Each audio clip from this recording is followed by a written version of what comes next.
Со вас Маријан Николовски. Попладнени вести во 16. Денеска гледаме. Наезда на мечки во Реканскиот крај. Жителите на Битуше, Ростуше и околните села стравуваат за безбедноста и собствените имоти. Македонија понуди помош за Бугарија. Поплавите однесоа и четвртата жртва. Изборната кампања добива на жестина. Партиите влегуваат во зона на црната кампања. Министерството за образование ќе прави бела листа на релевантни академии за студентите да немаат забуни. Жените во Македонија со сериозен предизвик од фемицид. Да, во овие вести детали за предизвиците со фемицид со кои се соочуваат жените во Македонија. Добар ден, останете овде, почнуваме веднаш.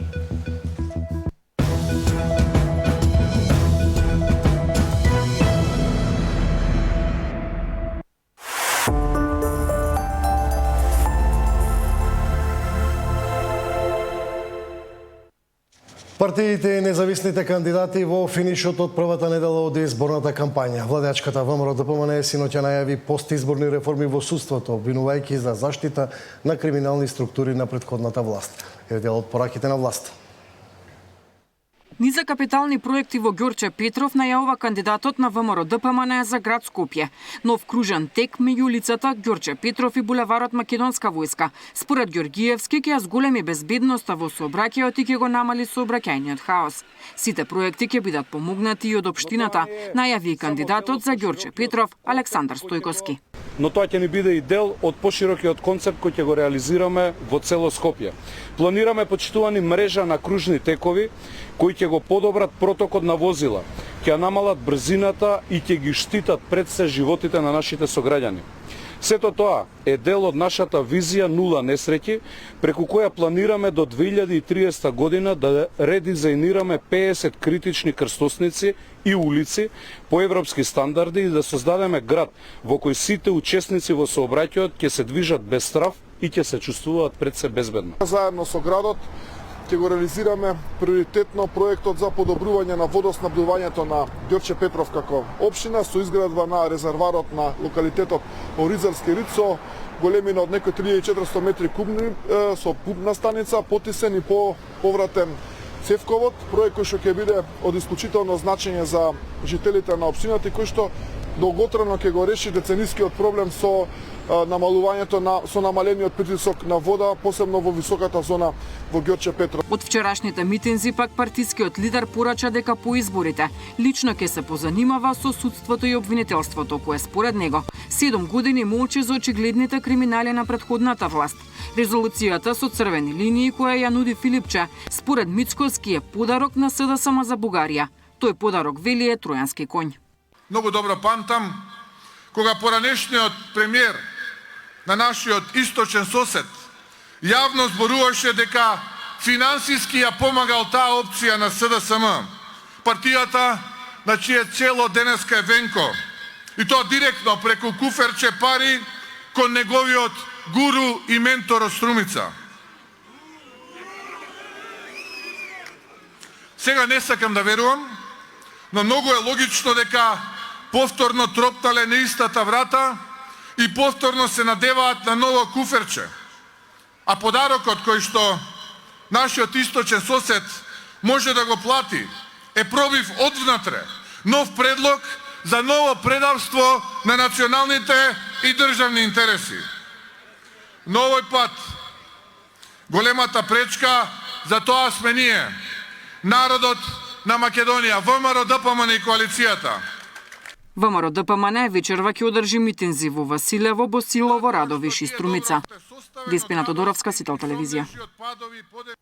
Опозицијската СДСМ синоќа се фокусираше на економската состојба на државата, обвинувајќи власта дека државата ја претворила во економска пустина. Еве дел и од пораките на опозицијата. Признание и поддршка на трудот на наставниците најави кандидатот за градоначалник на аеродромот СДСМ Александар Трајановски. Честитајќи го денот на наставникот, рече дека општината ќе поттикне истражувања, проекти и иновации за училиштата во аеродром да станат современи центри на знаење. Подобри услови за настава во училиштата, затоа што секој наставник заслужува современа и достоинствена работна средина, а секое дете е еднаква шанса за квалитетно образование. Обезбедување на современи наставни материјали и нагледни средства, кои ќе ја олеснат работата на наставникот, привлекувајќи поголем интерес кај учениците. Континуирани обуки и усвршување за наставниците да бидат подготвени за современите предизвици во образованието. Време е да ја вратиме државата на страната на работниците. Председателот на СДСМ Венко Филипче од Велес обвини дека владата предводена од ВМРО ДПМН ја работи исклучиво за олигархијата во државата. Рече дека СДСМ останува на истите политики, кои ќе значат раст на минималната и просечната плата. Имавме 5 иницијативи за покачување на платите, како минималната, така и просечната. И што направи владата на ВМРО ДПМН? Ги одби сите до едно. Ги одби поради тоа што за нив е поважен крупниот капитал, отколку работникот кој се стега да врзе крај со крај секој месец. Ние нудевме цела година решение минимална плата од 500 евра. Не популистички, туку со јасна методологија. Кандидатката за градоначалник на Велес Маја Хеско обвини дека ВМРО ДПМН 4 години не направила ништо за градот. Велес е запоставен и заборавен од централната власт, поминува низ тешка криза и заостанува од околните општини, рече Хеско. Најави дека ќе ја отвори општината кон јавноста и медиумите и ќе ја зголеми транспарентноста, но и крупни долгорочни проекти. Ќе ги искористиме празните објекти во сопственост на општина Велес, за во нив да создадеме услови за дом за стари лица, како што е поранешниот хотел Вила Зора, детска градинка и иновативен истражувачки центар за младите во зградата на сите позната како зградата на синдикатот. Ќе градиме нова комунална инфраструктура и квалитетно ќе одржуваме постоечката, затоа што не смее да се работи како досега, со сомнителни јавни набавки, со неквалитетна изведба, заради што и некои улици и по 3 пати беа повторно асфалтирани на штета на сите нас. Кампањата на СДСМ денеска продолжува во Берово, Делчево и Пехчево. Даниел Василев, Сител телевизија. А дел од програмата презентира и кандидатите за градоначалник на Чаир од ДУЕ, коалицијата Влен. Османи ветува ни за проекти за подобрување на образованието, меѓутоа пак најави ни за инфраструктурни проекти. Имате школи кои што ги немаат, како што реков, основните услови. Правиме целосно реновирање. Ќе ги вратиме спортските активности, ќе го вратиме достоинството на наставниците. Бидејќи, ако има нешто на што им должиме на граѓаните, тоа е образованието. Бидејќи све може да почека. Меѓутоа, годините на децата во возраст кога се формира све, и карактер, и навика за учење, и сите карактеристики на децата не можат веќе да се компензират. Тука се поделени во 7 дела, 7 сектори мастер планот, почнувајќи од сообраќајот, каде што има и одлични идеи за Чаир и Скопје, па продолжувајќи со туризам, култура, историски монументи, како тие мислам да се искористат и стават во функција на зголемување на туризмот во Чаир, па продолжувајќи со младите, спортот, културата. По продолжение во овој блок бележиме и дел од активностите на дел од малите партии и независните кандидати. Кандидатот за градоначалник на Скопје од Левица Амар Мециновиќ денеска меѓу граѓаните на Ѓорче Петров, Центар и Карпош ја представува предизборната програма. Во фокусот се јавниот транспорт, загадувањето и работата на градските комунални предпријатија. Број еден приоритет ќе ни биде јавниот превоз, негово санирање и потполно давање на едно севкупно решение за скопјани, понатаму борба со загадувањето на воздухот на повеќе фронтови и крајно тоа што вашите гледачи треба да го знаат, ние нема да дозволиме било каква приватизација на предпријатијата на Скопје, напротив, планираме да ги окрупниме нивните капацитети, затоа што веќе некои против кандидати мои, тоест преку премиерот Христијан Мицковски најавија приватизација на КХС и на Дрисла. Пренамена на градскиот трговски центар во ново седиште на градската администрација и целосно озеленување на покривот е дел од предизборното ветување на кандидатот за градоначалник од коалицијата Искуство за успех. Александар Трајановски вели така ГТЦ ќе прерасне во центар кој ќе ги спојува администрацијата, иновацијата и екологијата.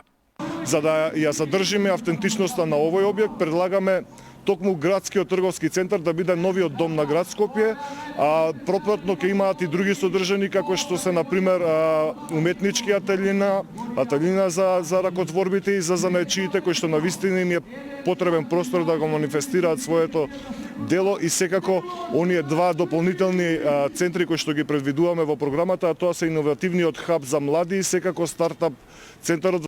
Независниот кандидат за градоначалник, поддржан од ВМРО Александар Рашковиќ, најавува спортски проекти. Неговата предизборна програма предвидува градот Скопје да управува со фудбалскиот клуб Вардар. Нашето залагање ќе биде клубот Вардар да се врати на град Скопје и да се превземе од тие приватни собственици и фирми. Замислете што би се случило кога Звезда и Партизан би се зел од градот Белград, општ хаос би настанал. Така да ќе го вратиме на градот Скопје. Градот Скопје има секогаш буџет за спортски активности, има и посебен сектор таму. Така да мислам дека тоа е една одлика и една гордост на градот и треба да се врати на градот и да се стопанисува градот со клубот Вардар. Предизборни активности имаат и останатите кандидати за градоначалник на главниот град. Зоран Јаневски, Сител телевизија.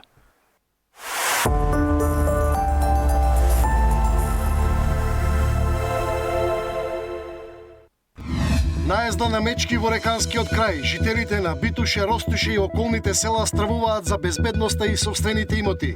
Македонија понуди помош за Бугарија. Поплавите однесоа и четвртата жртва.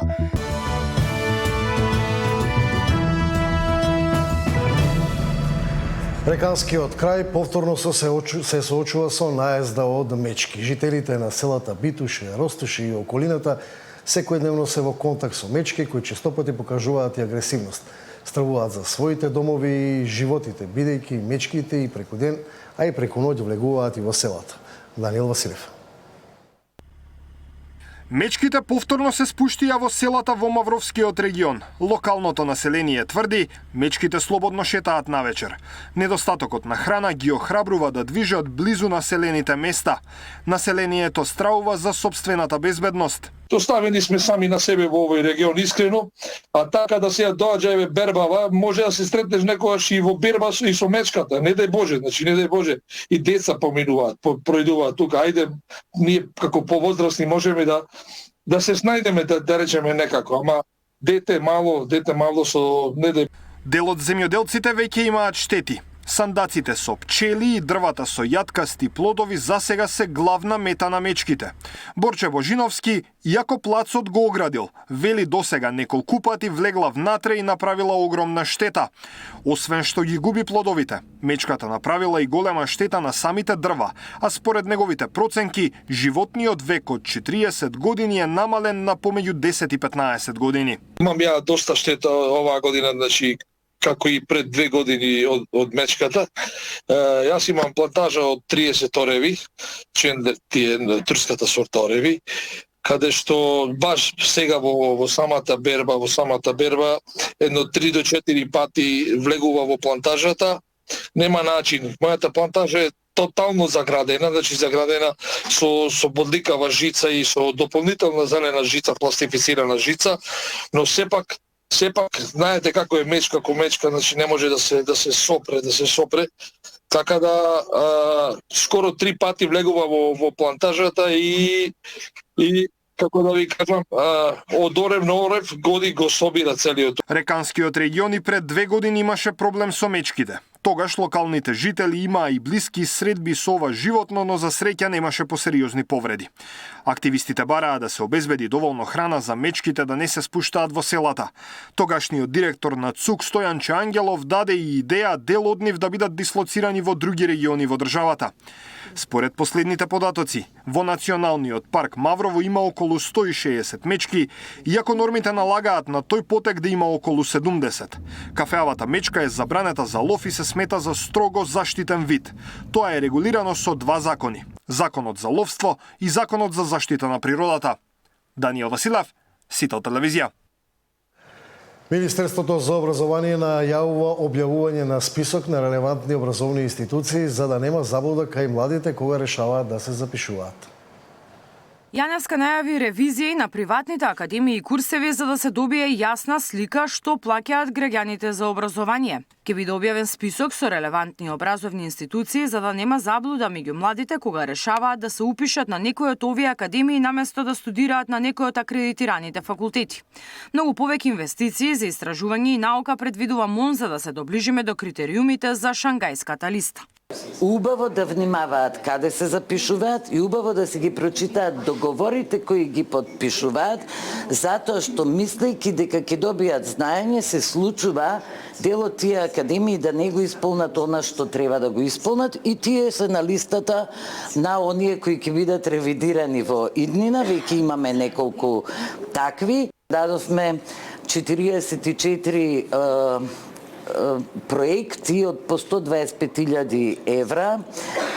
Вложивме во други истражувачки проекти, нешто што навистина им е потребно. Вложивме обезбедивме слободна база, пристап до две навистина реномирани, светски реномирани бази, Web of Science и Scopus. На Светскиот ден на учителите МОН почна кампања Магијата е во знаењето за важноста на наставниците и просветните работници. Јаневска порача дека заедно со владата и во следниот период посветено ќе вложуваат во наставничката заедница, отворајќи нови можности за напредок и развој на образовниот систем.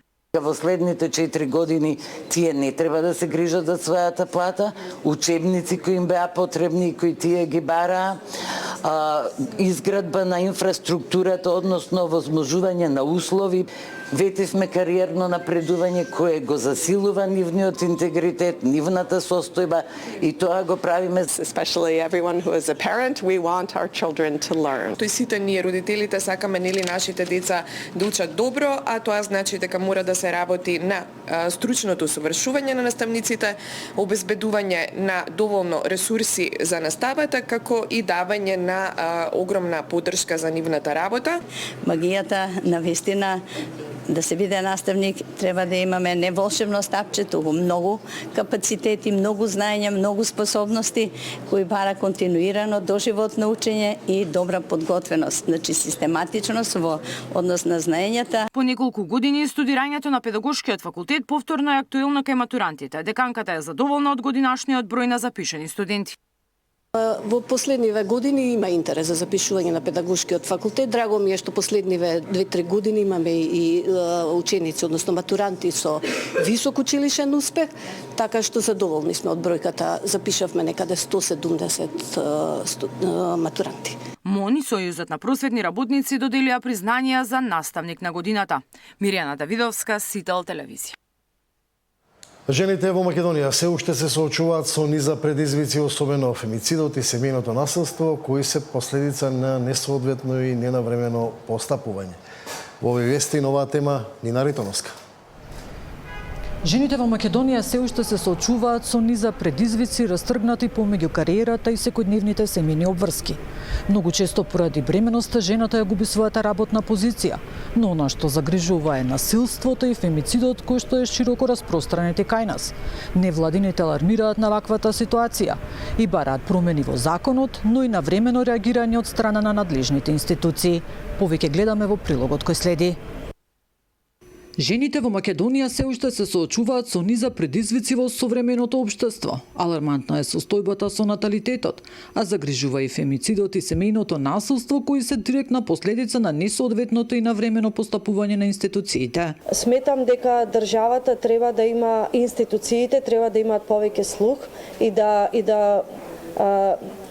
имаат да поднесат поголемо внимание кон луѓето кои ги пријавуваат овие неправди, како ете во случајот на Росица, па и други пред нејзе. Значи не е само Росица, имаме поголем број на фемицид во Македонија, но истовремено и законите кои се веќе постоечки, сметам дека има простор за подобрување и не само што ќе се подобрат и ќе бидат веќе ставени во сила, туку треба и да се имплементираат. Затоа што мислам најголемиот проблем е во имплементација на законите. Кимберли Флечер, председателка на Американската организација Мајките за Америка, потенцира дека во ситуација каде има насилство најдобро решение е жената да знае дека не само и може да биде заштитена. Во Америка постои центар каде жените може да бидат згрижени. Имаме SOS линија на која може да побараат помош. Изминативе 50-60 години наоѓаме начини како да го решиме овој проблем. Истиот начин може да го направи и Македонија. Личната мисија на Кимберли е да ги инспирира мајките ширум светот, да ја препознаат и применат својата вредност и моќ во општеството. Нина Аритоновска, Сител телевизија. Мемориалниот центар на Холокаустот на евреите од Македонија вчера вечерта одбележа 20 години од поставувањето на камен темелникот на првиот од таков тип во регионот музеј кој представува и значаен символ на македонско-еврејското пријателство, како и историски спомени за судбината на евреите од Македонија низ историјата. На настанот беше промовирана книгата на Тихомир Карамфилов "Евреите од Македонија" и отварањето на мемориалниот центар на Холокаустот на евреите од Македонија. Меѓу гостите беше и председателката Гордана Силјановска-Давкова. Управниот одбор и раководството на фондот и мемориалниот центар доделија 130 благодарници за лица кои дале несебичен придонес кон изградбата на овој објект.